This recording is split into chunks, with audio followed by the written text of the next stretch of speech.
Hi, Project Impact Scholars. This is Rob. I am reporting to you remotely because it matters to me that you are on track to finding your job after completing your certificate. There's a lot going on right now, a lot of different priorities that you have to deal with, but one thing we want to make sure we're doing is still providing you some of that job preparedness content that we know is going to matter for you once you start looking for work, especially now when there's a lot of people that need your help, especially those of you that are going to be moving into the healthcare field. So what I'm going to be doing on a weekly basis is releasing these videos that goes over some of the content that we were initially planning to provide during some of our in-person workshops.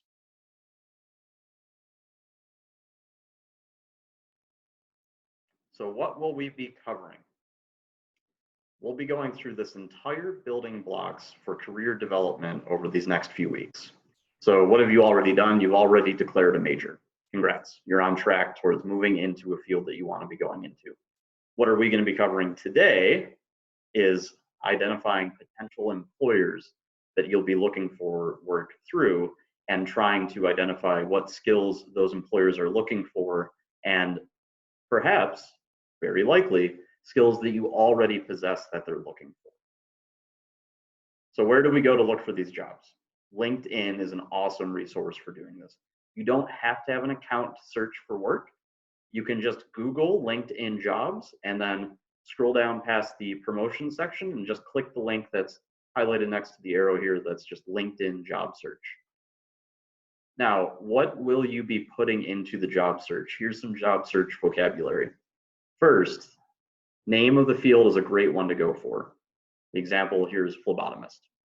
You can also put in specific certifications. So for those of you that are in cybersecurity, that term might not bring up a lot of the jobs, but what will is the certification exam that you'll be taking and that industry recognizes specific skills for. So when you want to look for a job that's looking for those skills, search for something like CompTIA. And then a third thing that you can do, and oftentimes this is based upon your past experience, is include the name of a common software or piece of equipment that your field is likely to have. What you can do with that is look for positions that have specializations that you might already have experience in. So a very common example for this would be Microsoft Excel. So what I'm going to do here is I'm going to pop out of this PowerPoint and we're going to look on LinkedIn live. So here's the Google search results for LinkedIn. I'm just going to click LinkedIn job search.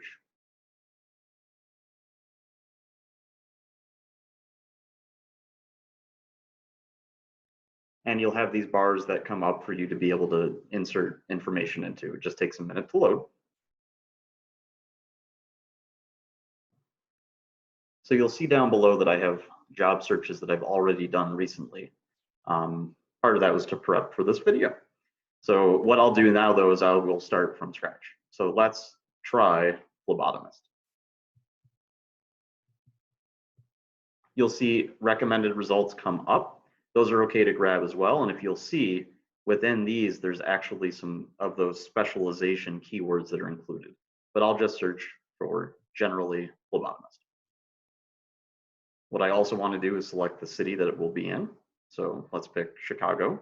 If you're looking for a job in another region, you can absolutely search for another region. What's great about this is that it makes it be hypersensitive to the geography that you're in, so you're not going through noise of regions that you just can't possibly work in right now. So before you start looking at the results, take a look at the filters that are up above. What you will want to do is click on experience level and check the box that says entry level. Now, for some professions, you'll see associate also reflect entry level. So if you're not seeing a lot of results for entry level, switch the box to associates. But for now, let's go with entry level. Then click apply. And now you'll see results on the left with individual postings showing up on the right. A recommendation that I would give you is to skip past the ones that say promoted and move past that. The promoted aren't necessarily the newest ones. That just means that a company paid more money to be on top. So when you're looking for a posting, look for something that matches up the position that you're looking for. So this one here, phlebotomist, Pride Health, comes up, and you'll see on here it will tell you how long ago it was posted, how many people viewed it, and if you're attached to certain networks like I am, it will tell you if alum from a college that you've attended currently work there. A tip to all of this too is if some of the responses you're seeing are not looking for an associate's degree, let's say for example they're asking for a bachelor's, you can just go to the top bar here, add in the minus sign, and then bachelor. And what this will do is we'll pop out any responses that have the word bachelor's in it. Now keep in mind there's going to be a lot of jobs that are saying associates or bachelor's, so this might not be the approach you want to take because it might exclude too many jobs. But sometimes this is really helpful, again, especially for cybersecurity, because there are more advanced degrees in cybersecurity than a basic certificate or an associate's. Don't get hung up on that though. There's still plenty of opportunities that are out there for the profession you're looking for. So going back to our slide deck, what I did was for each of the programs, I provided a demo of the search term that I used and then an example of what popped up. And then I created a word art of the most common words used in job descriptions for each of those fields. So as we're talking about some of these skills that these jobs are looking for, what I would encourage you to do is refer back to both, you can pause the video, both the job search itself and then also the word art. Now you'll see that on this example here for cybersecurity, on the right-hand side, I've scrolled down to where it says key responsibilities. Oftentimes, when we're looking for jobs, we just scroll right down to the qualifications. I would really urge you in this part of your job search process, which is identifying skills, don't get too hung up on the required qualifications. Just look at the skills that they're looking for right now. Here's our word art for cybersecurity. Emergency medical technician, again, you have a result pop up. There's actually one that was posted for Six Flags theme park. I'm sure that's fun, with lots of duties and responsibilities. And a lot of duties and responsibilities can be overwhelming, but what I would encourage you to do is look for the ones that you feel you're comfortable with right now. And that's the whole part of this exercise that we'll be doing in just a couple minutes. Here's the word art for emergency medical technician. Again, I might be going through these quick, but you can just pause the video at this slide for when you're doing your exercise. Personal fitness trainer. Now you'll notice here, I did list associates instead of, let me annotate this, sorry. Associate here instead of entry level. And that's because in this profession, they are looking for an associate versus entry level. It doesn't mean that it's not entry level, it's just how it's designated within the field. Our word art for personal fitness trainer. And as you're taking a look through each of these, you'll notice a common thread that a lot of these common words aren't necessarily specific to one profession. So they're looking for individuals that know how to communicate with others. And that oftentimes is as important as the competencies that are specific to your field. Here's phlebotomy, very long job description. Again, not a bad thing. When you're looking through this, a good trick for the healthcare field, but also for cybersecurity, pay attention to when you see these acronyms that are spelled out. Those are potentially other keywords that you can start entering into the job search itself if you happen to have experience working with that specific aspect of the field. Here's the word art for phlebotomy. Patient, most common one used, big surprise. Patient, customer service, consider it to be one and the same when you're talking about previous experiences. Sterile processing technician. This one, notice that I only did sterile processing, I didn't include technician. Those two words by themselves are going to bring up most of the jobs that you're looking for. If you add in a word like technician, you might end up bringing in job postings that aren't just related to sterile processing. keep in mind a lot of jobs, especially in healthcare, are going to be worried about maintaining sterile instruments. So this might be one of the job duties for somebody doing something like emergency medical technician. So by pulling that technician word out, you can kind of clear out a lot of the noise. And here's your word cloud for that. So what you're looking for are transferable skills. So in this Venn diagram, we have the duties of the job you want, and then here's a few, not all of the ways that you might already have experience doing those same types of skills through your education, training, volunteering. Work experience is one of them. If you don't have work experience in the field, that's okay though. A lot of times there's the transferable skills that come from a completely different field that are still relevant when you're sharing an example as to why you are a good fit for that job. And then community engagement. So community engagement and volunteering oftentimes are similar, but just consider that for community engagement, it might be something like volunteering at a church. Well, let's not use the word volunteering, but let's say that you're just an active member of your church. There's probably things that you're doing to help others that are going to overlap with some of those patient-centric skills that a healthcare profession is looking for. So here's just an example of some of those skills that are going to overlap. Customer service, conflict resolution, creative solutions, communication, collaboration, data entry.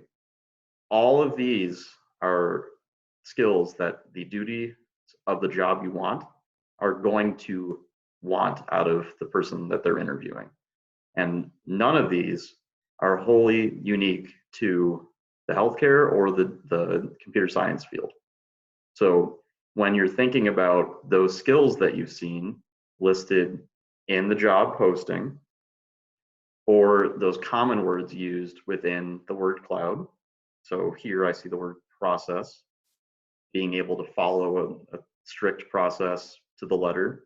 That can be experience that you had volunteering at a food pantry, for example. So the skills that you see here, you'll likely have in one of these areas, if not one that you want to add, an example that you can pull in. So what we're going to do now is we're going to be each making a post on our discussion board, responding to the question of sharing an example of a previous experience that has a transferable skill with your future profession. So go back to this Venn diagram and reflect on what you've seen in your particular program's word art, and then also some of the job descriptions that you see, and find something that you feel is going to be in this middle ground. And in a paragraph, share that example. Going back to following a process at a food pantry, how did you follow the process of the food pantry to ensure that individuals from the target zip codes received priority, or that food that was received back in March goes out before food that's received in April? So those are the examples that within a paragraph you can talk about. I can follow a process, and that's going to help you when you're identifying which skills you already have for jobs that you want to apply to. So after this exercise, where will we be at? We're going to check the box here for reviewing potential employers. And you'll notice that we're not just starting at the bottom and working our way up. We're going to take this information to help feed back into having us identify interests and values and skills. This potential employer review right now is going to help inform you as to where the overlaps are from your current experience to what you're looking to do. So next week, we'll be touching on a few of those additional blocks: industry, company research, education, training, and skills. And the way we're going to be doing that is we're going to be following what I call the two highlighter approach. So you're going to be identifying skill gaps that you have between those job postings that you've seen in your current experience in education. But we're not going to stop there. Then we're going to come up with a plan to close that gap. And that's where right now is a great time for us to be doing this exercise, because you still have time between your current studies and when you'll be completing your certificate to when you'll be searching for a job. Now, a lot of us that are going to be limited by clinical experiences not being in person, there are still opportunities that are out there to try to close these gaps. And there's still projects that you might be able to work on that you can then use as an example to say that you are aware of how to do something like disseminate complex information, because you can put together a brochure about services that are offered in the community at home, just the same as you could have been when working at an agency. So real quick, how we're going to go to those discussion board postings for this week. We're going to go into the Brightspace page, brightspace.ccc.edu. If you click on content after that, you'll see the first module come up. Career growth, searching for jobs to identify skills you already have. And just scroll down to the hyperlink where it says share an example of a previous experience. So just click on that. And go ahead and click start a new thread. And you can provide your feedback there. And the MPACT team, as well as the other MPACT students, will be reviewing your post and providing feedback. And let's have it be an ongoing discussion. This will be open throughout the summer, so you can refer back to this. You can keep making new postings throughout it. The idea is to help yourself by leveraging the expertise that the MPACT team has, but then also your fellow MPACT scholars who know you well and might be able to help you identify more of those strengths that maybe you yourself just aren't aware of even.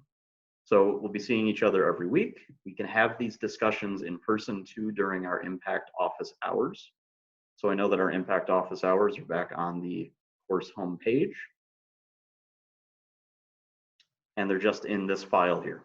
So our next office hours will be next week, both on Wednesday and Thursday. So pop into the Zoom link, talk with us for a couple of hours, and we'll work through all of this. Everybody do your best to continue to stay healthy and safe. But what I would also say is, your education that you chose to pursue before all this happened still has a whole ton of value, both to you and now even more so to your community. So looking forward to talking with you all soon.